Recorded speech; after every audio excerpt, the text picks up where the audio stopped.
Hello, George Bassias again. Today I want to talk to you about the 341 meeting. Once your bankruptcy is filed, you have to go to a meeting of the creditors. It's usually about a month after the filing of your petition. At the 341 meeting, be careful to bring a picture ID and your Social Security card.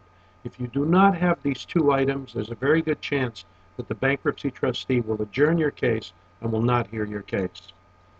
The trustee will ask you a series of questions. The first thing they're going to do is ask you to state your name and address for the record, and they're going to swear you in. Raise your right hand. Do you swear everything in here is true to the best of your knowledge? I suggest you review the petition before the 341 meeting so that you're familiar with the answers you gave on the petition, because the trustee will ask you questions about the petitions. Generally speaking, the trustee will ask you, in the past 6 years, have you owned a house, a co-op, or a condominium? Have you transferred any property to friends or relatives? Does anybody owe you any money? Do you have the right to sue anybody?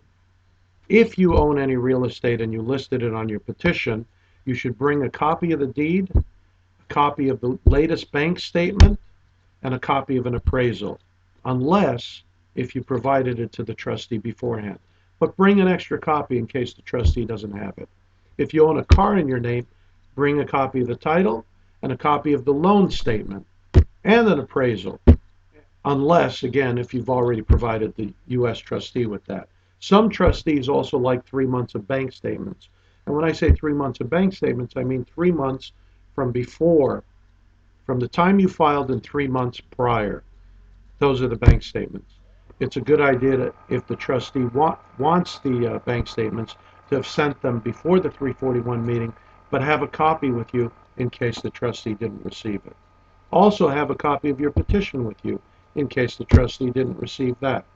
And then what I suggest is that you go there a half an hour early and sit in the room where the trustee is conducting 341 meetings. By sitting in, you'll become familiar with the types of questions that the trustee is going to ask. And you'll also become familiar with the particular trustee on your case and become comfortable with him or her. As a general rule, the trustees are nice people. They're very professional. They're doing their job. They're a representative of the U.S. Trustee's Office, and they also represent the creditors. And they have to verify that everything that you stated on your bankruptcy petition is true and correct. So the questions that they're going to ask are going to be questions that you already answered in your bankruptcy petition. So don't be surprised by the questions. That's why it's a good idea to review your bankruptcy petition before you go to the 341 meeting. If you have an attorney, your attorney will go over all these facts with you. The trustee will also ask you if you read the bankruptcy information sheet. That's something that I always give to my clients. In the Southern District, it's posted on the wall. In the Eastern District, it's not posted anywhere. But they do ask you if you read it. They don't ask you any specific questions about it.